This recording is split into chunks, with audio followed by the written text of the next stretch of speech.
গরুহাট পরিদর্শনে আসলাম। আমরা ভোক্তা অধিকার অধিদপ্তরের থেকে আমাদের সাথে আছে জেলা লাইফ স্টক অফিসার, দোকান মালিক সমিতির প্রেসিডেন্ট সহ আমাদের আইনশৃঙ্খলা বাহিনী এবং এছাড়াও বিভিন্ন গোয়েন্দা সংস্থার লোকজন আছে। তা আমি আসলে মূলত আজকে থেকে যে ভিজিটগুলো করছি, এর আগেও আমাদের অফিসাররা করছে, আরও অনেকগুলো হাটে যাবে তারা।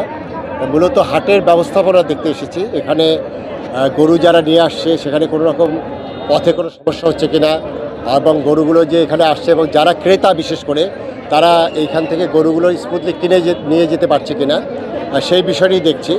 এর পাশাপাশি দাম নিয়ে অনেক সময় বিভিন্ন মত থাকে।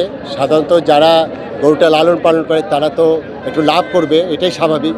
আবার যারা ভোক্তা হিসেবে এখানে কোরবানির গরু কিনবে তারাও চিন্তা করবে যে রিজনেবল প্রাইসে, আর প্রাইসটা কত হবে সেটি আসলে ডিবেটের বিষয়। সেখানে আমি যেটুকু দেখলাম 2-4 জনের সাথে কথা বলে, সেখানে যারা গরু লালন পালন করে 6 মাস 1 বছর, তাদের অনেক খরচ আছে, কিছুটা লাভ হলে কিন্তু বিক্রি করে। আবার কনজিউমাররা যারা আছে তাদের একটা দাবি আছে যে অনেক বেশি দাম চাচ্ছে। তো সেই ক্ষেত্রে যে জিনিসটা আমি বলতে চাই যে এবছর আমাদের কোরবানির উপযুক্ত পশু মজুদ আছে 1,30,00,000।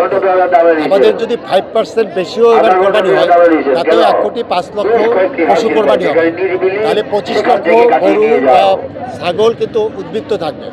সেখানে আমি একটা ভয় পাচ্ছি, আগামীকাল তো লাস্ট বাজার, যদি সাপ্লাইটা বেশি থাকে এবং এবছর যদি গরু বিক্রি কম হয় তাহলে হবে কি যে আমাদের সাপ্লাই থেকে আমাদের ডিমান্ডের তুলনায় কিন্তু আপনার আগামীকালকে যারা গরু পালন করছে, যারা এখানে নিয়ে আসে, তারা কিন্তু বড় ধরনের লসে পড়তে পারে।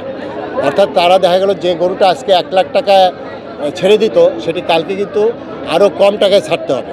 সেক্ষেত্রে আমি বলবো আপনাদের মাধ্যমে যে যারা এই গরুগুলো বিক্রি করতে নিয়ে আসে তারা রিজনেবল লাভ পেলেই যেন বিক্রি করে, এবং সেখানে আমি ভোক্তাদেরও অনুরোধ করব, এই একটা গরু পালতে কিন্তু অনেক খরচ আছে এবং সেখানে দানাদার খাদ্য খাওয়াচ্ছে অনেক ক্ষেত্রেই ফার্মগুলোতে। সেখানে যে খরচ, সেই খরচের তুলনায় তাদের তো এই 1 বছর বা 6 মাস পালতে তাদের অনেক শ্রম আছে। সেই জায়গায় আমি বলবো যে রিজনেবল প্রাইসটা যেটা আছে সেটাই সেটাই ভালো হয়, যে দুই পক্ষই যাতে লাভবান হয়। আমরা সারা বছর ব্যাপী ফার্মারদের কিভাবে গরু মোটাসোটা করে বাজারে বিক্রি করা যায়, মাংসের মান যাতে ভালো থাকে সেটার উপর প্রশিক্ষণ দিয়ে আসছি। তারা ঘাস খাওয়ায়, সামান্য দানাদার খাওয়ায়, নিজের পরিশ্রম করে এই গরুগুলি এনেছে। আমরা আগে আরও 15-10 বছর আগে থেকে ইন্ডিয়ান গরু সব বাজার দখল করতে বাংলাদেশের, এখন আমাদের দেশে উৎপাদিত গরু থেকে আমরা কুরবানি দিচ্ছি। এই কুরবানি থেকে যে চামড়া আসবে, এই চামড়া অত্যন্ত গুরুত্বপূর্ণ। চামড়াটা যাতে ইউজটা যাতে ভালো হয়, এই চামড়াটা যাতে আমরা এক্সপোর্ট করতে পারি সেই দিকে আমরা খেয়াল করব। আমাদের এখানে একটা ফ্রি ভেটেরিনারি মেডিকেল টিম আছে।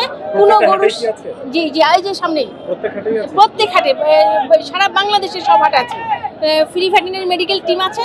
তারা গরু অসুস্থ বোধ করলে বা গরুকে কোনো স্টেরয়েড এইসব জাতীয় দিতে থাকলে এগুলি আমরা রোধ করি। গরুর যদি একটু পেট ফুলে যায় আমরা সামান্য ওষুধ দিয়ে তাদের ঠিকঠাক করি, যেহেতু ওরা অনেক দূর থেকে আসে, ওরা খুব টায়ার্ড থাকে, ওদের পা ব্যথা থাকে।